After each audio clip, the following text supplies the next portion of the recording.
Hi friends, welcome to my channel. I am Sonique and today I am really excited because I've got a new deck to open that's really right up my alley, and it's all about crystals. Now you may remember I had the Crystal Forests Oracle here, the 3rd edition, and I absolutely adore that. It's so beautiful. You only get a little bit of text with it. And when I saw this next deck and Mass Market, well, it was no decision to be made. I was going to get it, and so here it is.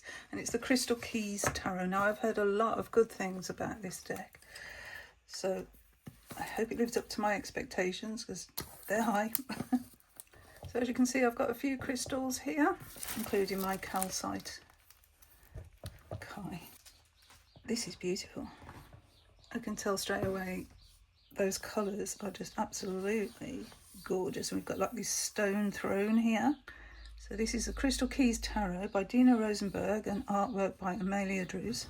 And it's a Red Wheel Wiser publication. We've got cutouts here. Look at this. Oh, it's going to be beautiful.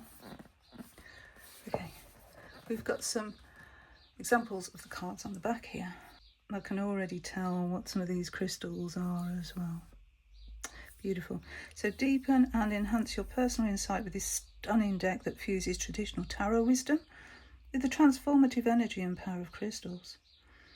Anchored in the tradition of the Rider-Waite Tarot deck. Oh, no mention of Pamela Smith there. That's a shame. Anyway, Crystal Keys Tarot pairs the symbolism of the cards with the colourful imagery of powerful crystals from all over the world.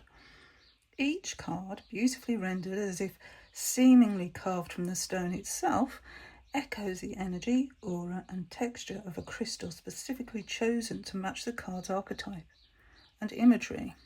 It's a deluxe box set with the 78 gilt-edged cards and 176-page full-colour guidebook. So let's take a look.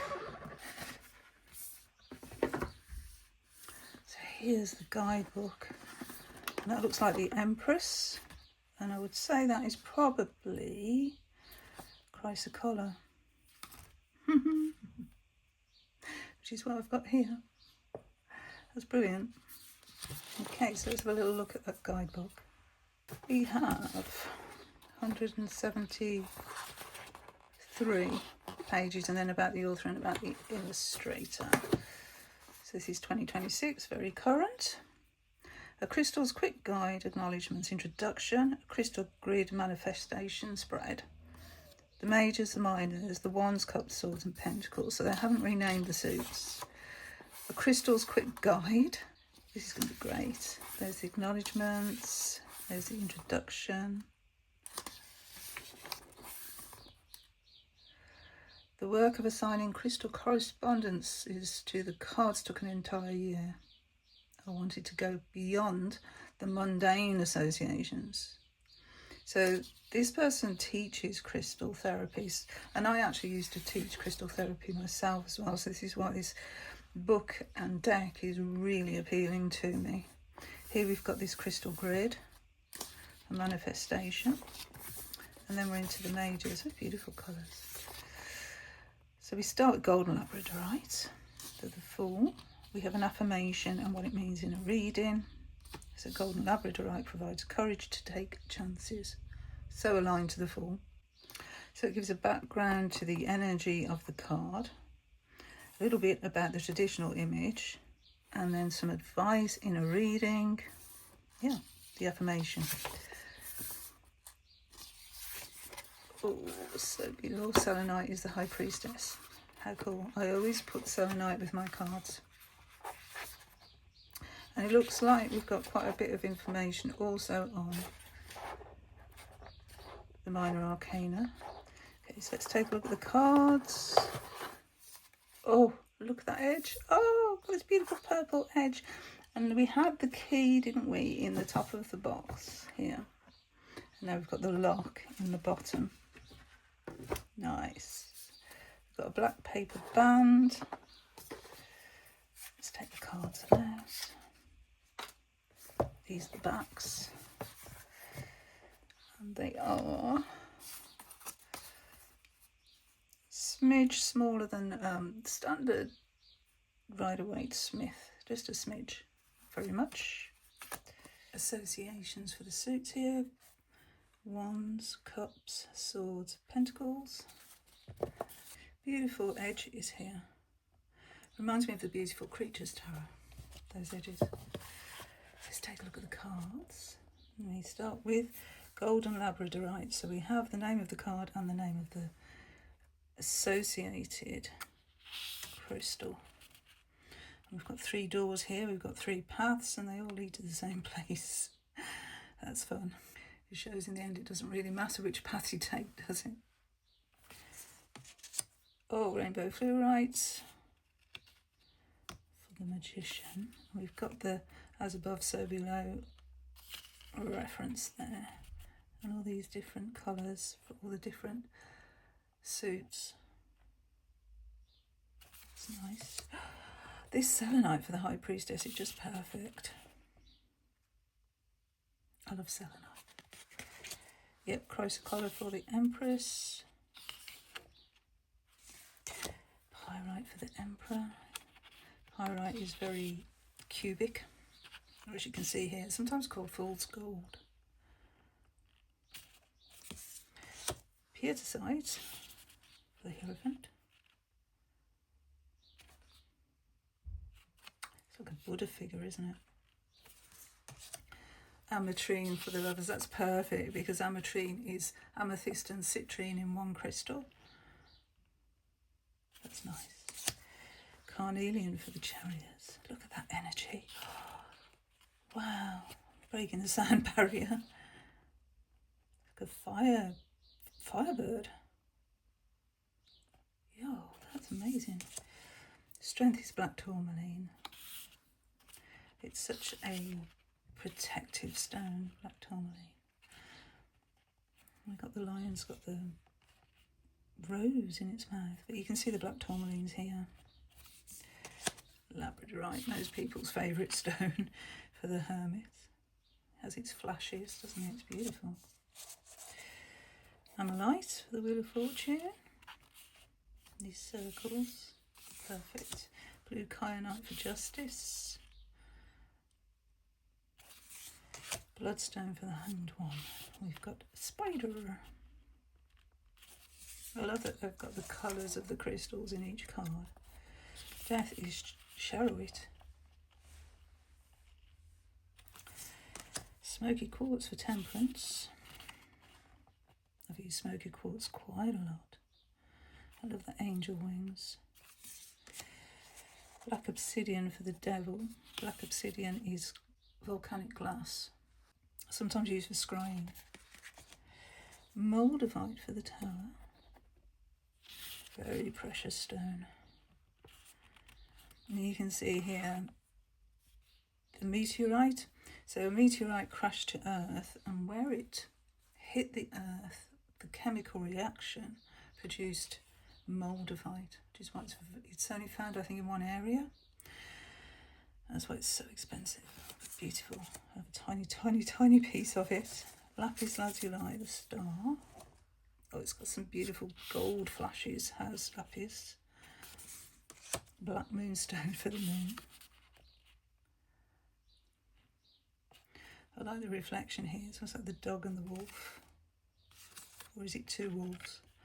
Where's the crustacean? Not seeing it. The sun is citrine, of course. Septarian, I don't know that one.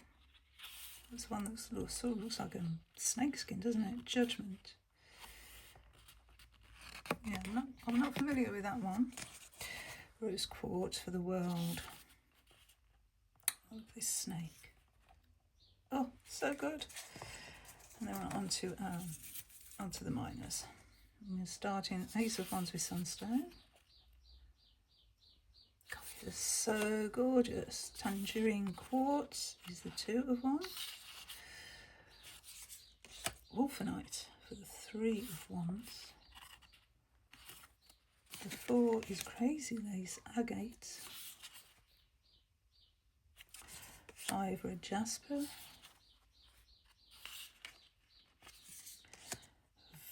Vanadonite for the Six of Wands. Another one of my favourites. Heliodor, and that's the Seven of Wands. Spessartine Garnet, Eight of Wands. Desert Jasper for the 9. And the 10, Black Kyanite. Page, Rutile Quartz. Orange Kyanite for the Knight of Wands. Got the salamander on the horse there. Almandine Garnet, and that's the Queen of Wands. Kept the sunflower. And the king is Ruby. Yeah, Garnet and Ruby are quite aligned with each other, aren't they? We have, for the Ace of Cups, Rainbow Moonstone. The 2, Pink Sapphire. The 3 is Emerald.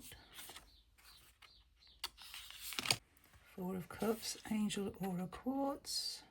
How beautiful. Rhodochrosite for the 5 of Cups. Punzite for the 6. Abalone Shell for the 7. So pretty, aren't they, abalone shells. Pink Opal for the 8. So you can see we've got the Rider-Waite-Smith imagery here in a lot of the cards. Actually, this is a little bit more soft, really, isn't it? This 9 of Cups. Pink Tourmaline, beautiful. And Morganite for the 10. I've got Opal for the Page of Cups. Isn't that beautiful? We've got 2 hands there. Maybe the page is taking it from the Ace. You know, because with the Ace, we've got the feminine open hand, and then we've got the page, maybe taking it from that hand. And those colours align as well, don't they? Interesting. So, yeah, Opal. Knight of Cups, Herkimer Diamond. I've always felt that Herkimer Diamond gives us a lot of positive energy. We've got Prehnite for the Queen. And the King of Cups is Rhodonite. Now, I always keep a piece of Rhodonite in my pocket. I have done for the past couple of weeks. This is it.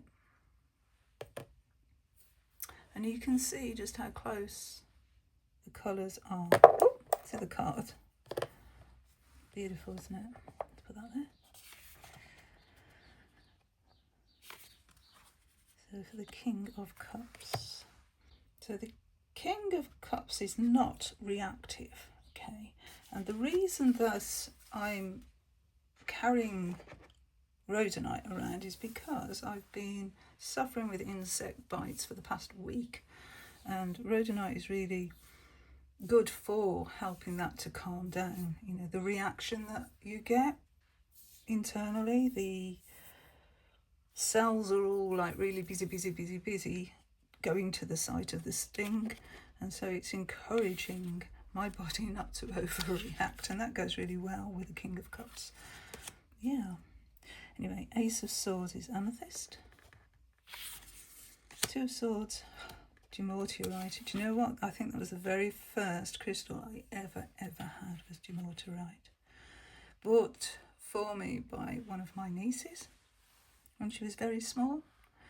Gave me as a present. Apache Tears, perfect for the 3 of Swords. If you know the myth behind Apache Tears, if it's a myth, it actually might be a true story, but then that goes absolutely fantastically with the 3 of Swords energy. We've got Aquamarine for the 4. Blue Sapphire for the 5. Yeah, I used to wear a ring that was blue sapphire. Larimar for the 6 of Swords. It's got such a watery feel to it, Larimar. Turquoise for the 7. Again, this is sort of thothy, isn't it? Blue Chalcedony for the 8. Howlite for the 9. Yeah, so some of these images are very Rider Waite Smith, and others sort of pippish or almost thothish, which is a nice combination. And we've got hematite for the Ten of Swords, that heavy, heavy energy, but really good for the blood. But yeah, very grounding energy. Amazonite for the Page. Look at these butterflies. Again, we've got that hand.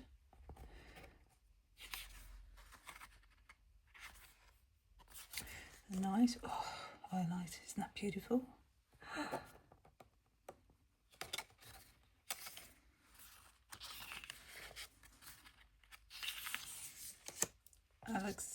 Alexandrite for the Queen, which is the cover of the box. Queen of Swords.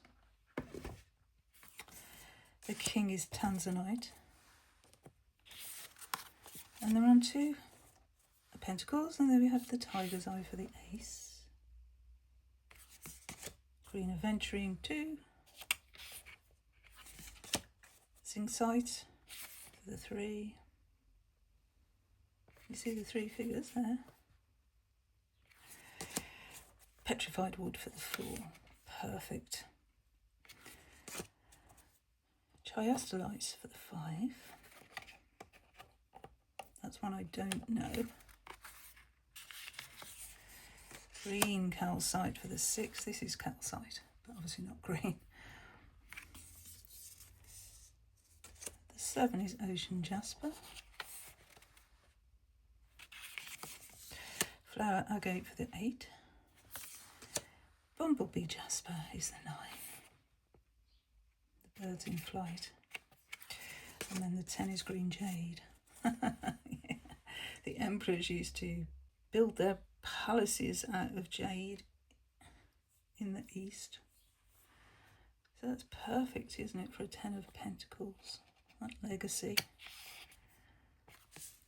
Page Garnerites. A rabbit. Again, we've got 2 hands.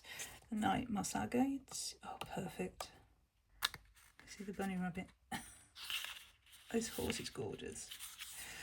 Malachite for the Queen of Pentacles. And gold for the King, of course. Wow. What an amazing deck, and what perfect choices. Perfect choices for the cards. The energy of tarot. So let's have a look at some. Shall we look at Smoky Quartz for Temperance. Ruby, I think, for the King of Wands. And then we'll look at the Patchy Tears for the 3 of Swords. And have a look at the guidebook. So first of all, let's look at these images. So for Temperance, we have got those angel wings. We've got this star here, a mountain, and what looks like a sun disk. Then we've got all these smoky quartz tips here at the bottom. With the King of Wands and Ruby, we've got rubies in the crown. We've got a wand, and we've got salamander. And then we've got a very familiar image for the 3 of Swords. Temperance, smoky quartz. I'm writing about Temperance on January the 20th, 2025. Ooh, Donald J. Trump is being sworn in as the 47th President of the United States, while we are simultaneously celebrating the life and legacy of Dr. Martin Luther King Jr. I didn't realise this was going to get political. Oh. One half of America is celebrating the return of Trump, while the other half is in mourning. Our current reality is rife with divergent and extreme views and a level of political polarisation that is anxiety causing. At the centre of this massive divisive energy enters Temperance, reminding us we can experience opposing energies and find a middle path of centeredness. In the midst of divergent viewpoints, there exists a middle path to benefit all. Temperance is an invitation to stop extreme reactivity and take control. Of course, this is easier said than done. We literally live in a world that's hell-bent on getting us to react at any given moment. At first, the concept seems so easy, but what is balance exactly? To temper means to neutralise or counterbalance, oftentimes opposing forces. Remember, we have a choice. We don't have to react at all, or if reaction is warranted, we can do so consciously. How often do we find ourselves in situations where we are reacting from impulse outside of our control? When we've spoken out of rage, anger, or elation, and quickly wished we didn't say what we said or act the way we acted. We've all been there. Temperance reminds us there is another way. The all or nothing approach isn't serving us. Balancing of energies is required to move forward with peace. Smoky quartz anchors our energy in the earth, allowing us to move forward without getting caught up in the excess emotions the current situation might conjure up. Patience, practical thinking and centeredness are all supported by smoky quartz energies. By anchoring big emotions, we're offered the mental clarity to continue on. And then we have an affirmation. I am the calm within the storm, the steady force between extremes. In a reading, we've got 3 keywords: balance, moderation, and patience. And then it says, smoky quartz anchors our energy in the earth. King of Wands, Ruby. The King of Wands is the ruler of the element of fire and action. In a reading, this king signifies someone with extreme confidence, with a take-charge personality. He knows what he wants and how best to get there. There's no waffling or inability to make a decision. The King of Wands has a greater vision and knows exactly how to make it happen. He has what it takes to manifest his vision. If you've ever interacted with someone who has all the right answers all the time with an unflappable vision, you've met a King of Wands. They have an admirable ability to ground their ideas into action. They know what they bring to the table and who else needs to come on board to get the job done. They lead and direct, and as such don't feel threatened by bringing in specialists to help make their vision a reality. The King of Wands in a reading may suggest you're being called to step into the role of leader. In order to take your vision through completion to beyond your wildest dreams, you may need to bring on a team of experts to help. The King of Wands doesn't go it alone, but instead pulls together the team and leads them well. If you aren't comfortable at the helm, perhaps the King of Wands suggests you find someone to take command. To get to the next level, firm leadership is required. Ruby is a crystal of divine leadership. Revered since the pharaohs of Egypt, ruby is a gemstone of royalty. It strengthens our life force energy and brings strength, courage, passion, and purpose to the King of Wands. Ruby bolsters motivation and passion to see goals through to the end, while enhancing the quality of royal leadership needed to succeed. The affirmation: I lead with vision, courage, passion, and unwavering determination, blazing a path of success with purpose. In a reading, leader, confidence, passionate and successful person. And then it says ruby is a crystal of divine leadership. And then we have Apache Tears for the 3 of Swords, betrayal and heartache. Let's not sugarcoat it. This may be the most challenging card of all. Someone close to you has done the unthinkable. Perhaps you trusted them and they stole from you. Perhaps you loved them and they cheated on you. Whatever the situation, someone whom you love and trust has stabbed you right through the heart. You didn't expect it, and frankly, it'll be some time before you've processed it. Who knows if you'll ever be truly over it. While this hurts like hell, the only solace is that the betrayal was happening, and now you know about it.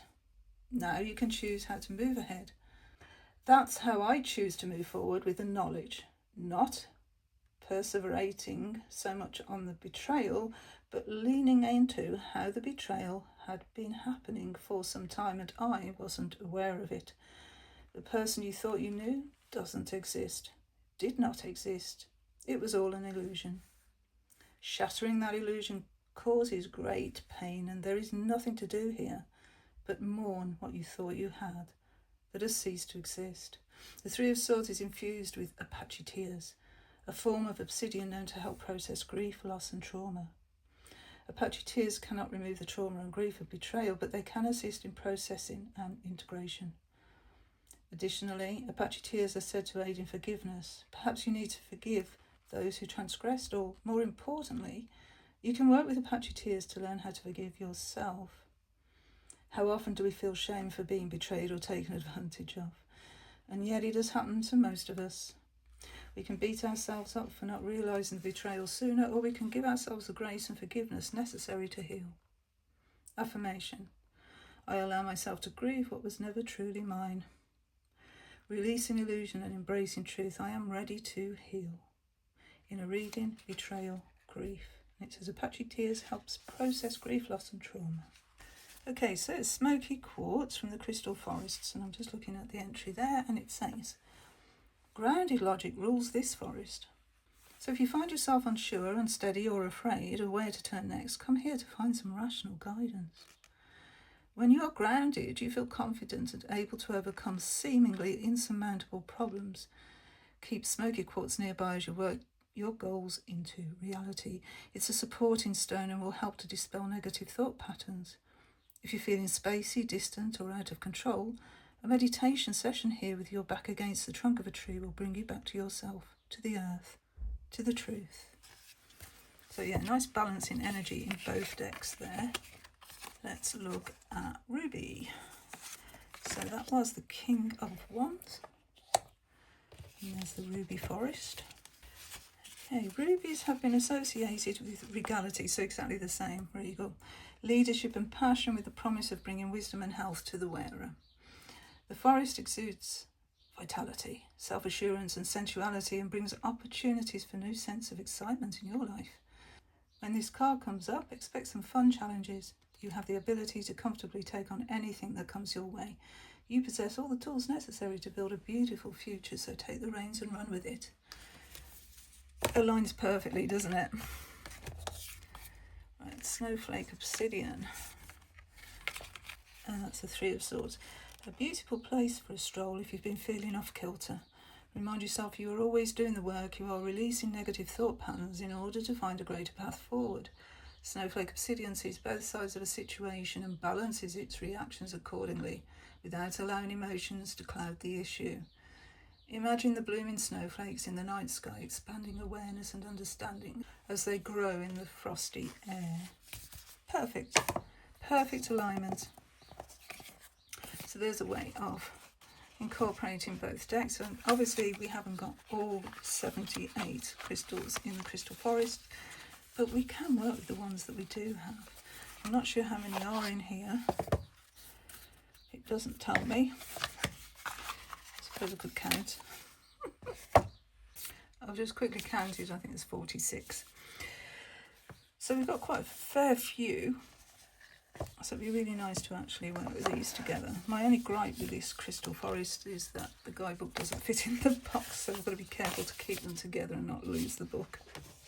But yeah, that was a beautiful deck. I'm so happy with it. Like I say, I'm going to use it alongside crystals. I don't have all of the crystals, but the majority I actually do. And I will work with a card that I pull. I'll get the associated crystal and carry it with me to imbue the energy of that crystal. I can also use crystals to power up this deck as well, which is a nice thing to do. But yeah, that was the beautiful Crystal Keys Tarot, and I'm so happy to have this deck. So thank you for coming along with me and exploring the imagery and the content of this deck. And until my next video, bye friends, bye.